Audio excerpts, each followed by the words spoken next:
Nature Conservation Council, climate is one of our huge campaign areas because there is really nothing that is a bigger threat to nature right now than the changing climate, as we've seen just in the last couple of years right here in New South Wales with the fires from a few years ago, the floods from a few months ago.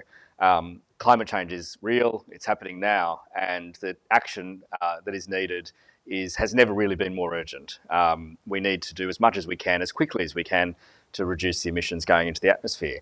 And leading our work on climate change here at the Nature Conservation Council is Dr. Brad Smith, who is our Policy and Advocacy Director at NCC, but that's not your professional background. Yeah, that's right. When I started at NCC 5 or so years ago, I came from an electrical engineering background. So I learned about engineering. At that time, it was all about coal and gas power. And so, yeah, that was really my passion and what I brought to the NCC. But of course, I care about nature. Climate and nature are just linked in so many ways. And so for the last 5 years, I've been happy to be working on trying to fix the climate crisis and also do what we can for nature. And we've had a few wins. Now, one of the things that I find very useful, having somebody with an electrical engineering background and somebody who's a scientist who understands meticulous detail, is your unbelievable knowledge of how the energy market works and how our energy system works across Australia. We're arguably in the middle of an energy crisis. What's going on and how do we fix it? Yeah, I think the energy market, it's not an energy system, it's a market, is very complex. But at the end of the day, the solution is simple. And the place we're at now is, the thing that's really changed in the last few years is that renewable energy has just come down in price, down in price, down in price. As anyone who's sort of tried installing solar systems on their house would know, over the last 10 years, those prices have just come down amazingly. And so now we're at a place where not just the environmental imperative, but the economic imperative is to shift to clean energy. The question is, how do we make that huge shift? But the most credible bodies that regulate the market have mapped out a plan for it. AEMO has mapped out a plan for this. It's very thorough. And so we're in this place where it's cheaper to do it. We've got a plan drafted by the experts for how to do it. So let's get on with it. And like you said, the current energy crisis, it's got sort of two main causes. One, coal and gas is going through this global price crisis where, the Ukraine war and so on has driven up the price of fossil fuels.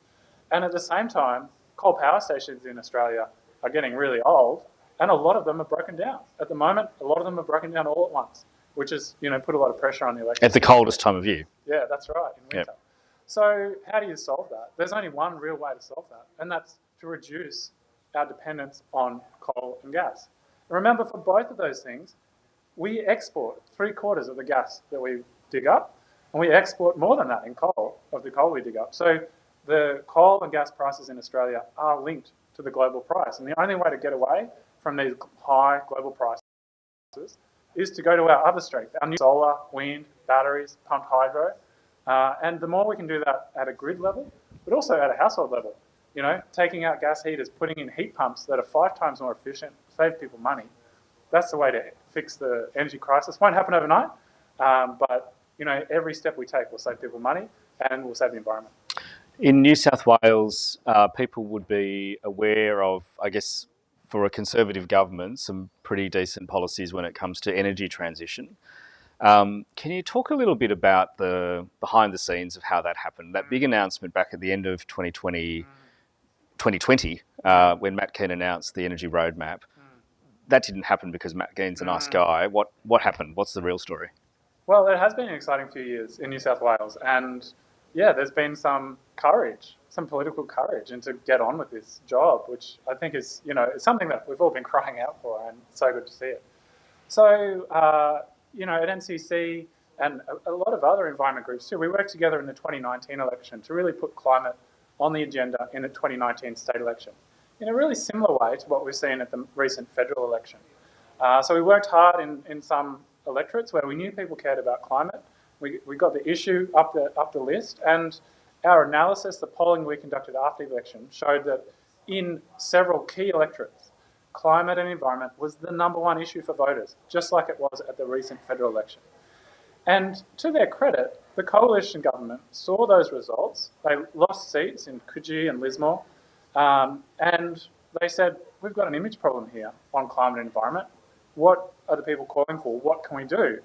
And I think that's where Matt Keane, the energy minister, stepped in, and he really, I think, did a good job of finding a way to sell the renewable energy transition by pointing out that it actually benefits everyone, brings down prices, it creates jobs in the regions, so the Nationals should be on board, and everyone in Parliament, when that bill came up, voted for it. Not everyone, but all the major parties voted for it.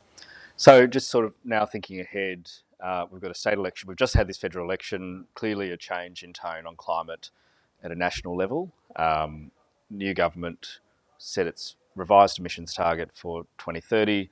We know they're probably going to set a revised target for perhaps 2035 as well, or create a target for 2035. A lot of the low-hanging fruit stuff that we've just been waiting for a long time is now on the federal government's agenda.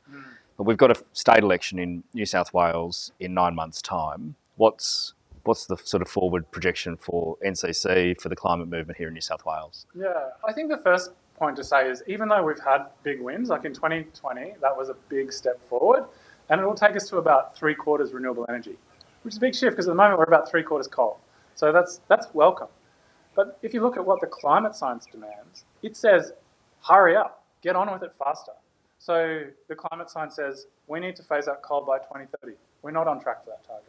The climate science says by 2035, we should be getting to zero emissions, not by 2050. So we've got a lot of work to do to get to that point. So yes, we've made some progress, and as you know, environmental campaigners, that's a bit rare, but we do have to keep our foot on the accelerator and keep accelerating this transition. And there's some really important things that can be done. I mentioned before heat pumps. So rather than having inefficient gas and inefficient electric heaters for heating hot water and also for houses, we should be building those in Australia, heat pumps. They're 5 times more efficient, and helping households get those installed. That'll reduce gas emissions, it'll reduce coal emissions, it'll reduce bills. So there's lots of policies like that that we'd like to see all the parties take on in the lead up to the election. And, we'll be trying to run a campaign to put the pressure on those parties to get on with it and do those things. Fantastic. Now, I made Wilson do this on the first day, but we've got great people who've been supporting us and watching our telethon for the last few days. Give us your 10-second pitch. Why is a donation to NCC worth it? Well, I guess for the last 5 years I've been working on these topics at NCC, and it's purely thanks to the donations of people in our supporter base who reach into their pockets every year and contribute so that we can keep this show on the road, that we can keep focusing on winning for nature and winning for the climate. So I want to say thank you to everyone who's done that over the last 5 years. And for anyone who's thinking about doing that, it's tax deductible.